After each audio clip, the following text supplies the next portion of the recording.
1, 2, 1, 2, 3. Framing New Heights. My name is Michael Hicks. I'm your host today, but I am bringing on a co-host as well. Many of you already know who she is. She has been on a few of the Framing New Heights podcasts. The one and only Amber Dobson. Hi. How are you today, Amber? Great. Good. Just taking a little road trip. Yeah, so unfortunately, this will not be videoed.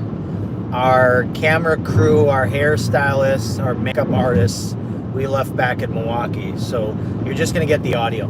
You're going to get the audio. So Amber, what are we talking about on this podcast today? We've been deliberating a little bit, and what's the topic for today? Drum roll, please.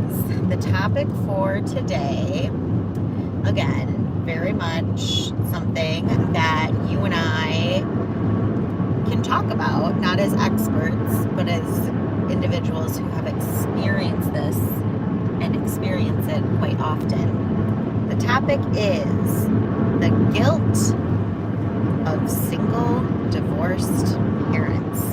And I say single divorced because I think it's very different than just single parent.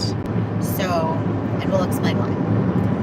Yeah, well, it's a lot, and what I've realized is number one, for those of you that are single parents or maybe going through the process of divorce, is it can be really difficult at times. It can be so difficult at times that you almost feel guilty because fill in the blank. Why do you feel guilty sometimes being a single parent? Oh my gosh, name the day. I feel guilty because I have made a situation where now my kids have to celebrate multiple holidays with multiple people. My kids have to acclimate to 2 different homes. My kids have to explain to their friends why they may or may not be able to do something because they're with mom or dad at that point. I mean, the list goes on. Yeah, it's a little different for me. I don't necessarily feel, guilty, because I think for me personally, and hopefully our listeners can resonate with this, is, I made the decision to get a divorce, and I knew that going through the process. So I think my biggest struggle is not enough time. Like, I feel like, and let me kind of paint the picture for everybody, and not everybody may be in my situation. However, I get my daughter 50% of the time. And to some, the schedule's kind of messed up. And I'm not going to get into the details on that. However, but I feel like I have to be all in on that 50% of the time. How do you feel about that? Because you have 50-50 as well. I do. I feel very similar to you in that time is a thief. There's these sayings all over Instagram like, you only get 18 summers with your kids. Well, then if you're divorced, you only get 9. Wow, yeah. So yeah. that, wow, because everything we do is cut in half. Yeah. Now, hopefully by the end of this podcast, our single divorced parents will have things to take away to kind of combat these feelings of guilt, things that have worked for us, things that we have been recommended to do. But one of the things, as far as the time, you really do feel like when it's your time with your child, you have to give them 150% all the time. You need to be present. You need to do the things that they enjoy. And if you don't, well, then you failed. Then they're going to go back to their other parent and... Well, let me backtrack a little bit here. I think you used the word need. We want to be 110% on. And there's no perfect rhyme or reason for anyone that's listening in parenting. You can truly, the Bible, on the other hand, there are some sources through the Bible, but let's just be honest. Like, it's not a cookie cutter example. And we've learned that, and we talked about that early on, is we've kind of meshed families together, and it's like, well, what's my role? What's your role? Right. And I think what we need to honestly take away is what a great opportunity that we get during that time. Yep. And I think when we frame it from a perspective of positivity, yeah, like, for example, does it bother me that my daughter's gone? Like, I literally do not see her for 10 days. Well, and that's not very often. However, she's on a vacation with her mom. Do I think about that when I look at my screensaver? Do I see it? Yeah, it hurts. It bothers me. But then I think of the positive stuff that she's getting out of it, right? And you and I had like sidebar conversations about that privately, about how important to think about how happy she's going to be. Yes. Right? We talked about that. Yeah, and I think yes, shifting your perspective from, I come from a situation where I raised children in a household with two parents, and I was not present 100% of the time. That's interesting perspective. And so why all of a sudden now do I put this pressure on myself or feel this guilt that I have to be each time that I'm there? Well, I think saying that I want to be is a much better way to look at it, because I do want to be.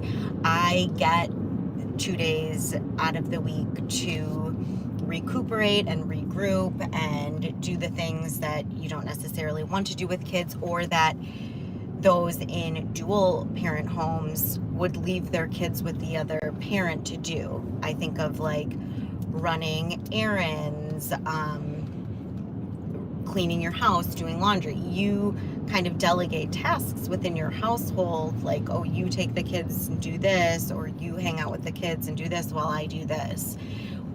Well, I get that time to do those things. And so when it's my 50% with the kids, I do want to pour into that as much as possible.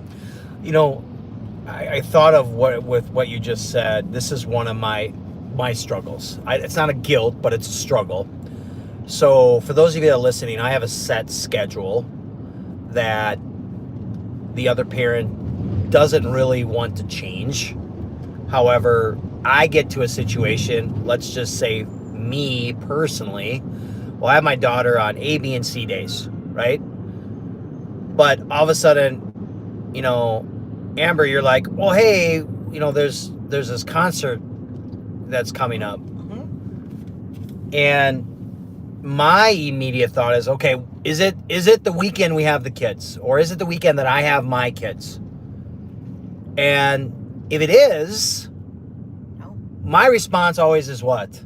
No, I have no. Yeah, because the reason why is because, like, I really validate our time together.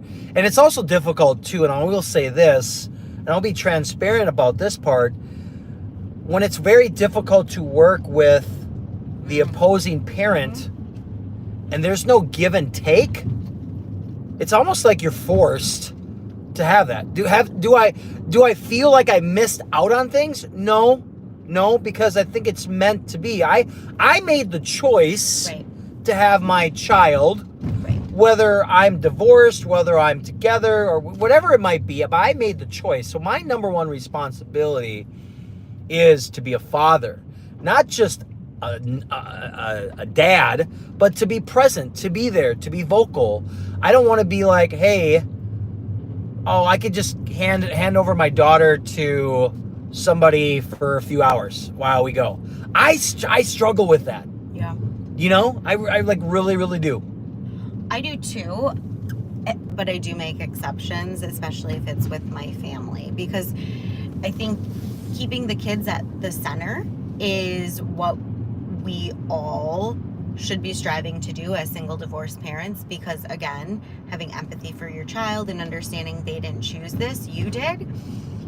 So again, they don't just get 50% of time with me, but they get 50% of their time now, which even less, with their cousins and their grandmas and grandpas and their aunts and uncles. And I have a very large family that's very involved. And so I then have to find balance in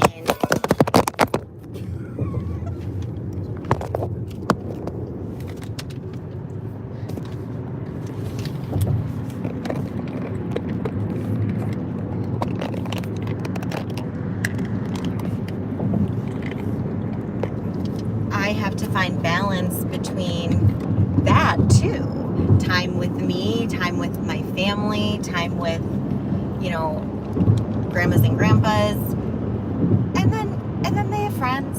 And then they have activities. And I don't think this is just solely single divorced parents that deal with that and the juggling of the schedules and all the things.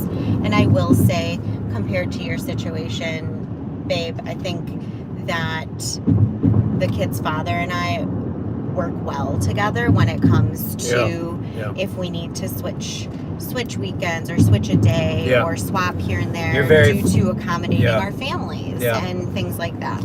That's very, very fortunate, and you're very blessed from that perspective. And I'm curious on any of the parents that are listening, like, how are you dealing through that process? If you have an event that comes up, is the other parent very flexible? Oh, sure. Because ultimately, if we're putting our kids first, which obviously your ex does and you do, then there should be no issues with exchange of updates. Right, because you want your child to have those experiences. Best experiences, exactly. Whether it's an experience to go see a show or to go on a trip or to see their family. Like, those are all experiences that are really valuable to them. I want to hone in on this piece, and I want to hear your thoughts on this. Is, okay, so, my daughter's getting close to the teenage years. You kind of have a preteen now. Mm-hmm. And your child is like, Mom, Dad, hey, I want to go hang out at so-and-so's house and I want to have a sleepover. And I know we've talked about this, and you kind of know my opinion. It's good that we kind of bring this to light, bring this to the surface. Yeah. Is parents, I'm going to do this right now. Single parents, divorced parents, families that are united. We do not know what goes on at the other house, at the sleepover. We don't know their uncles. We don't know their neighbors. We don't know their grandparents. And I've been told this a few times by some people, sometimes I'm called a helicopter parent. And I'm going to tell you right now, I struggle with this because I struggle with allowing a sleepover to take place. Now, does it happen? It has not yet. Oh, wait, one time it has. I apologize. One time it has. However, I got updates, I got pic videos. That was the first time. I was shocked that it happened and my daughter handled it. But I know as we get older, or as the kids get older, so to speak, I really struggle with just like, go. Because it's like, we know how the world is. We know everything is chaotic.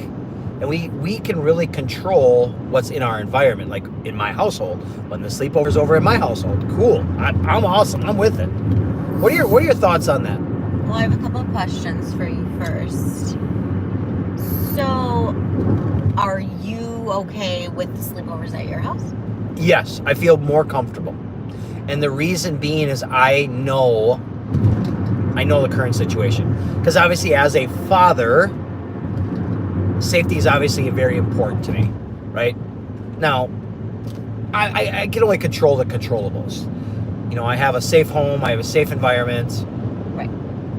I don't know, my point is, I don't know if my daughter wants to go sleep over at this person's house. I don't know their neighbors. I don't know if they got a crazy uncle. I don't know their grandparents. All I know is that other parent. Yep. So does that make sense? Yeah. And, you know, you and I do parent differently, and I think that's what makes us kind of blend so well, because we're also very respectful and open about each other's styles. I am very open to sleepovers now I say this, with the parents that I know and my children have grown up with. And they're not always at my house. I wish they were. Sometimes I wish they weren't, because the kids make a mess. But that's just me. Part of the nature, right? Yeah. But I will say, for my daughter specifically, and I can relate to this, I think, because I'm a woman. I grew up having sleepovers too, so I think part of it is generational. How you grew up is kind of a reflection of how you parent. I remember in the summer, like every other day, sleeping over at a friend's house or someone sleeping at my house. And for girls, that's how they bond and communicate, and everything is like a sleepover and a sleepover. Again, I think there has to be limits to it. Like, nope, you've had sleepovers every Friday. Nope, tonight it's like family time, and delegating that time and being conscious of it. But also, I think it's important, if they want to do it, to not be made to feel like, well, you didn't spend any time with me. Yeah. Because again, that's a hard one to swallow, right? It is. Again, not their choice. And if they come to that conclusion themselves, like, no, I don't. I remember one time my daughter said, no, I don't want to go there tonight. I'd rather just hang out with you, Mom. And I was like, great. I would love that. Like, let's do that. I know we can only control the controllables. Yeah. So that's sort of the mindset that I take in other people's homes. Like, I'm trusting you to the extent in which you can control the safety of my child. If crazy uncle comes over, I would expect the parent to send me a text to be like, hey, the kids might have seen something or heard something. And I think it's different because my kid can communicate with me. Well, that's I think if you go that route, and that's that's well said. I think you established maybe, but you got to remember this though too. These kids are still kids. Yep. There's adults that still don't have it figured out. I know. Right? So it's like, okay, you give this opportunity to have them, oh, hey, well, maybe it's just a simple conversation of, okay, you can go over. However, if there's anything that interrupts your environment, I need a text. Does that make sense? Well, yeah, and I think too, I'm really open to experiential learning. So if this is how my children grow and learn and like adapt to situations and can talk about it, I think it just aids in their like overall development. Yeah, like maybe more problem solving skills is what you're stating. Critical thinking. Making choices, and then explaining afterwards. And if I'm like, oh my gosh, that is awful, I can't believe that happened and I wasn't aware, then it's up to me to make the decision in the future. Or it's a conversation at that particular time, kind of like a learning and teachable moment at that particular time. Hey, all right, I want to transition into the next piece of why we, as single parents, divorced parents, however you want to call it, do you find, those of you that are listening, do you find the time when you got to go to the grocery store, or the time when you got to run chores, or the time you got to get gas, or it's like you hear, and I hear this all the time, Dad, I don't want to. It's boring. How do you, number one, how do you handle that? And then number two, which can be a really, and we've talked about this off of the podcast, it's because it's like, again, it goes back, you guys, we have them, like you said, for 9 Christmases, right? Or 9 Thanksgivings. Well, for me, it's not that. That's a whole new different episode. So how do you express that? How do you feel about that? Because again, we want to, in the time that we're zoned in, the time we're locked in, we're like all in, right? Whereas, like, I think as honestly, it's a blessing because it really makes you time manage really, really well. But then on the second piece to that is, how do you handle that? It does make you time manage really well. Similar situation, like pick up from school or camp, and it's like, oh, I gotta stop at the store and grab this for dinner. Mom, we just want to go home. Yeah. Well, I probably get a little bit more snippy than you do, but I will say something like, well, if you want to eat, then we need to stop. No, yeah, that's facts. It's facts. Now, I think, again, it goes back, this podcast, honey, is really helping me get some perspective. It's about the balance piece. Now, if every Tuesday when I have them, I'm dragging them to the grocery store, right. That's my problem. That is poor planning. That is, yeah. But there are instances where sometimes I'm on call for work. I know you have a business, and sometimes you have to take client calls and work. It's showing them that you are still present, you're still taking care of them, providing them a safe space to live, giving them opportunities to just be, or creative play, or, I don't know, go outside. There still has to be that, like, normal age-appropriate experience for them. You want as a kid that, you know, at least from your lens, has never been to a grocery store and doesn't know how to grocery shop when they get older because their parents never took them. Yeah. Well, I had a mother, God rest her soul, that did everything for me, so I had to learn differently, I guess. But here, I want to give a kind of a strategy to the parents out there that maybe have this situation that happened. And I distinctly remember having a conversation with you and then being like, okay,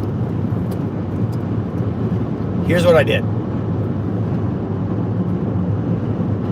So I had to go to the store because we love tacos at the Hicks household. And I'm like, I don't have lettuce, I don't have avocados, one of the favorite or part of the ingredients that I love. So anyway, so I made it a game, right? So I said to my daughter, I said, okay, we're gonna guess how long can it take us to get into the grocery store, and whoever wins, I play this game. Like, we play this game in the Hicks household. It's called the Tickle Monster. She loves it. I'm the Tickle Monster. So we played a game. So she comes up with a number, and I come up with a number. Then whoever wins gets to choose what we want to do. So it took us like 9 minutes and like 30 seconds. So then it's also a teachable moment, right? Where they can understand the concept of time, because my daughter still doesn't really know the concept of time really, truly yet. It takes forever, Dad. Oh, that's so long. But they don't really grasp it yet, I think. And I don't know if yours has. But my point too, I think if you make the experience enjoyable, fun, because here was the response. We got in the car. It's like, Dad, that was fun. So now, something that they maybe didn't enjoy, you made it more fun. Or what I've also done in the past is I'll get a grocery cart, and she'll go on the end of it and kind of hold on, kind of like a ride. And then I'll take some crazy turns, or I might be talking through the drives or squealing wheels, you know. I make it fun. So what are your thoughts on that? That's such a dad thing to do. Yeah, maybe. Yeah. I think that, again, age appropriate. I think that's totally age appropriate for your daughter to make it a game, make it fun. Mine is more, I need you to help me grocery shop for our vacation coming up. By doing so, you'll be able to have input on the things that you want. Yeah, that's really valid. So kind of pulling them in a way where it's spending time with them, doing something that you have to do, running the errand off your checklist, but also getting them to see teachable experience, right? Like, vacations don't just come out of nowhere. This food that you eat on vacations doesn't just appear. Someone has to plan for it, buy it, pack it. Like, so making them part of those experiences, and hopefully they'll remember that growing as they grow up. Well, and I think of what you just said, I think of ownership. Yes. I think every family, my whole concept is when we're bringing in groceries, if that's the day I got to get groceries, I always say to my daughter, how are you going to be a good team player today? Yep. Because we're a family. Families are teams. Yep. And the stronger we are together, the more powerful we are. Yep. And I think that's a really good piece to bring to light is doing things together. It brings ownership, right? Because I know, like, sometimes I'll get stuff and I'm like, I don't know. It's kind of nice sometimes to bring them with you because then you can be like, okay, what do you want? And my daughter, I don't know if she's like everybody else. My daughter's like, I don't know, Dad, I'm good. Like, not everybody's like that. Not everybody has a child that's like, I'll be like, hey, I saw these really cool pairs of shoes and I was going to pick them up for you. You want me to get them for you? What do you think my daughter's response is going to be? No, Dad, I got a pair. That's not for everybody. Other parents are probably listening right now and be like, no. They got like 100 pairs of shoes. So, yeah, so team ownership, building that camaraderie, and really having them own that piece, I think, is really, really important. Yes. I also wanted to talk about with that. I have to cut this out. I had a good one. This is private, right? Well, it's live. It's okay. I can see the bloopers, but we'll get. I'll just edit this part out.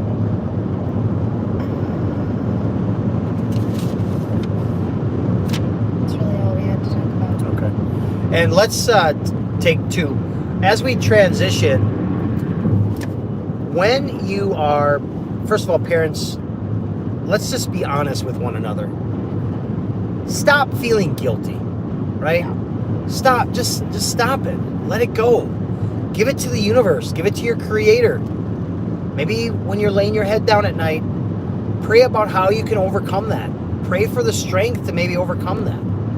I mean, I get it. It's hard because, like, literally, you know, as we're recording this, I haven't seen my child in a few days, quite a few days. And I don't really get to see her then still for another, like, 4 or 5 days. So, what were you going to say? I was just going to say, giving yourself grace is a really good coping mechanism if you are experiencing guilt. I also think some easy wins to kind of create more time in a world where we're given half as single divorced parents is making sure that you're showing up to all school events, even if it's not your night, making sure that you're going to watch the practice, even if it's your quote-unquote night off from having to do the carpool or take them. These are, I know it doesn't always work that way, but these are all instances in which you are available as parents to show up for your kids and show them that even though this isn't my night, I'm still thinking about you and I still care about you and I still know where you're at and I still know what you're doing and I love you. Even if I can only be here for 10 minutes to give you a quick wave and blow a kiss. Yeah, sometimes that's more for us as parents than it is for the kids because Sure. they're more resilient and better than us at this stuff.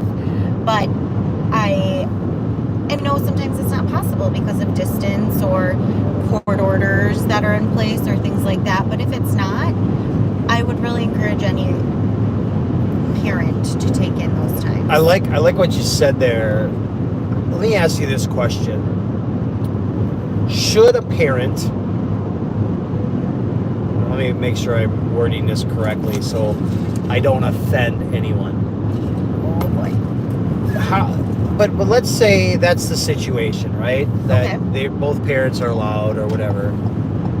But what if one parent says, oh, they don't have to come to the child?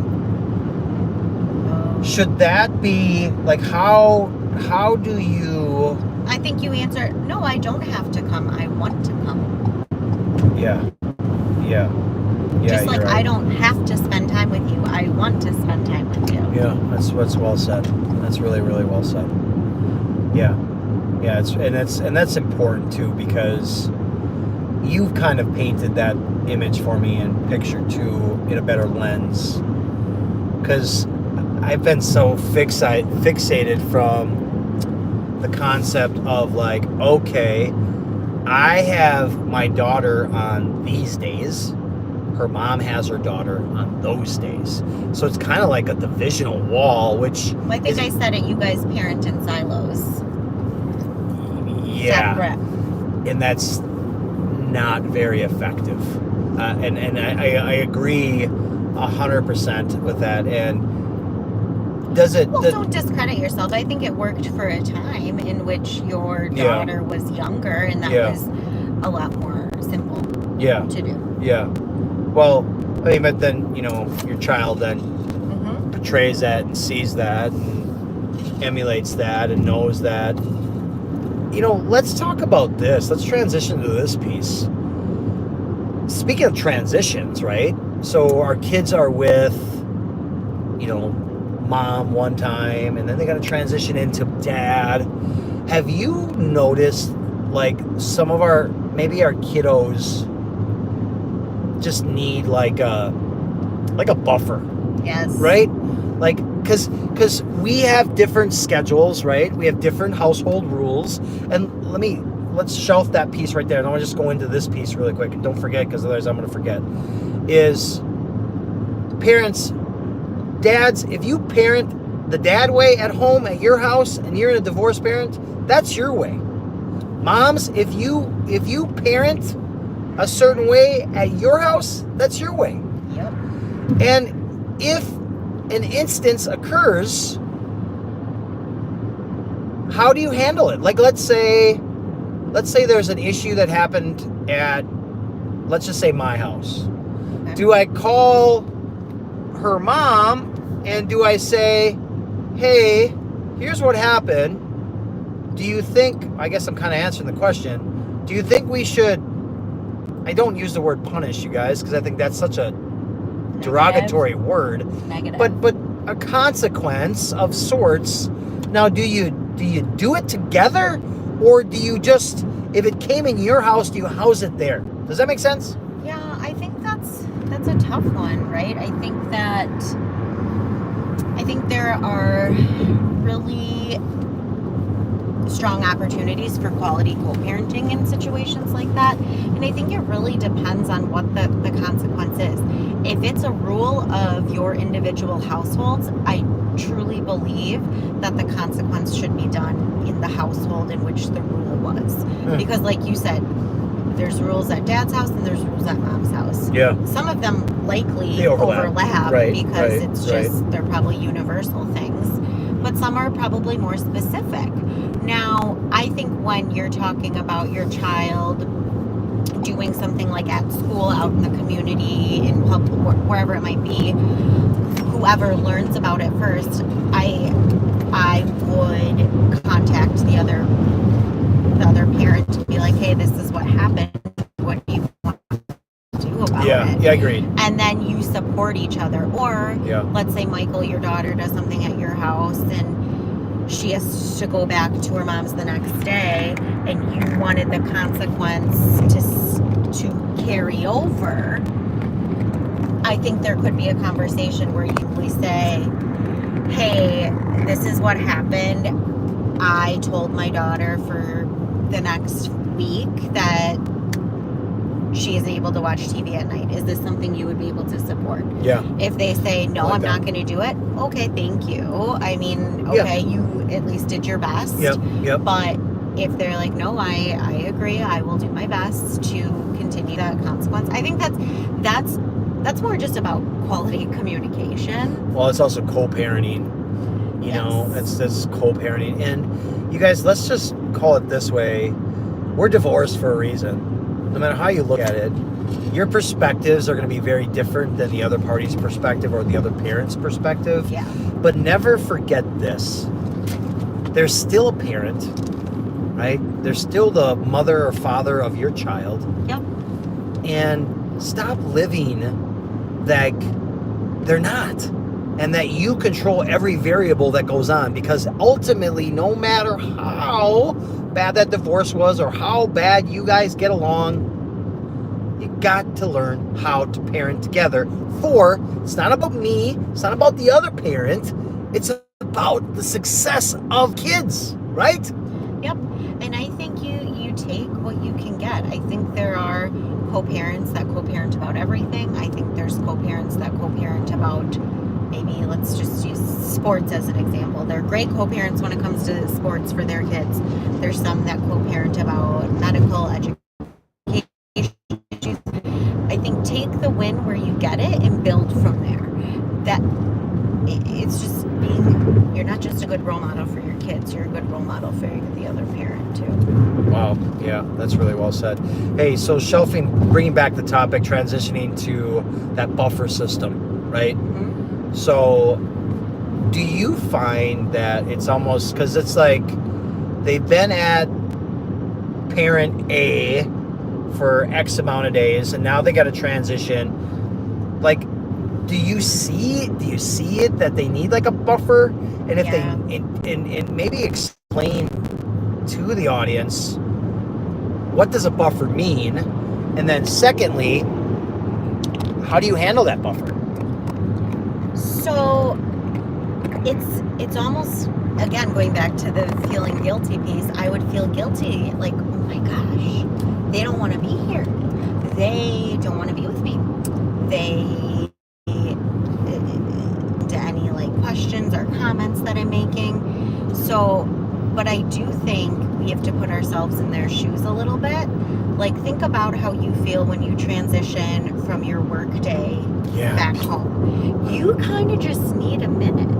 Whether it's that drive you take, whether it's going home and just kind of unpacking your stuff and decompressing. Yeah. We all just like need a minute when we're moving from like one thing to the next. That is no different. It's probably even more so necessary when children are moving from one home to the next home. The environment is different. Maybe most of the rules are the same, but some change. Maybe how they act as people change because of dynamics or situations that they're dealing with.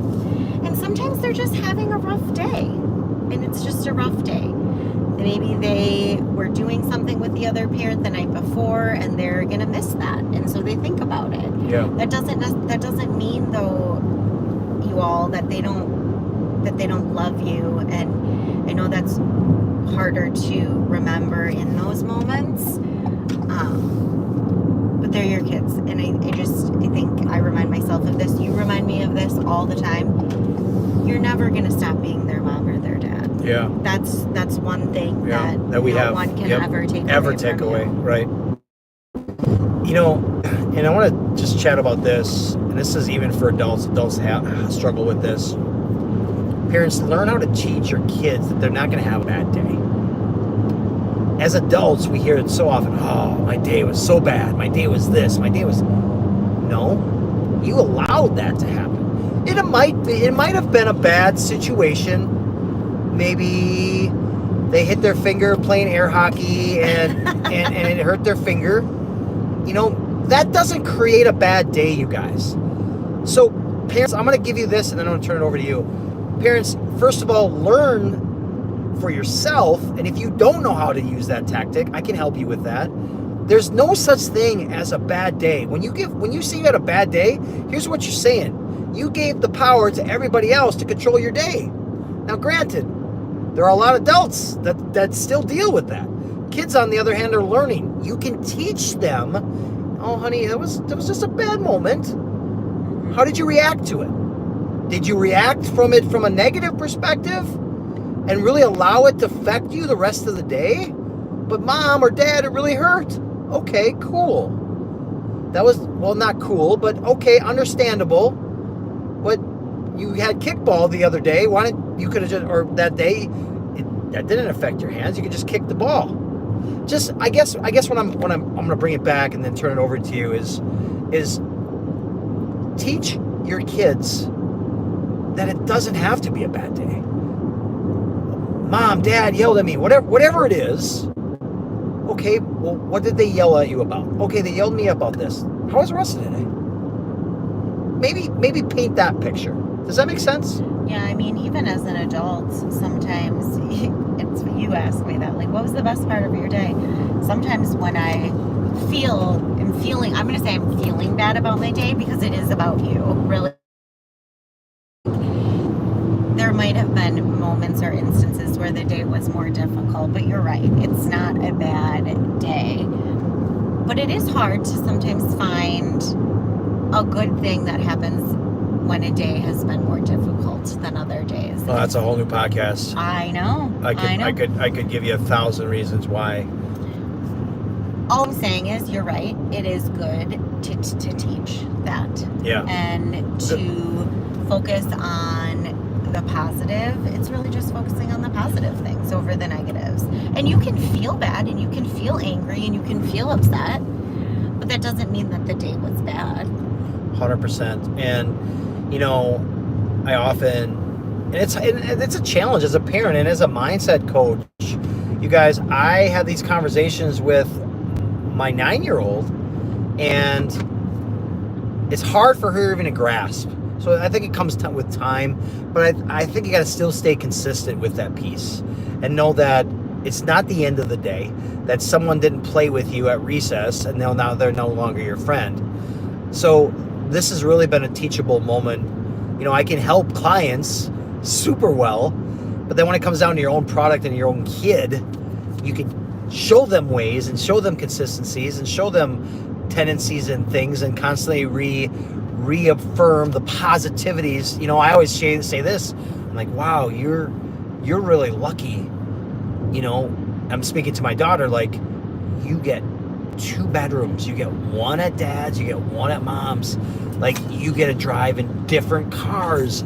Like, embrace that piece, you guys. Embrace, like, maybe a favorite meal at mom's house is chicken salad. I'm just making this up. And maybe as at dad's, it's taco. It's tacos. So embrace those moments, embrace those things with your kids, because, you know, it's not the bad things and why we feel guilty. Bring into light the opportunities that your kids have. Agreed. I think that's a great way to end. Okay. And as always, 1% better in mind, body, and soul, even when we're traveling. Stay flexed, you guys.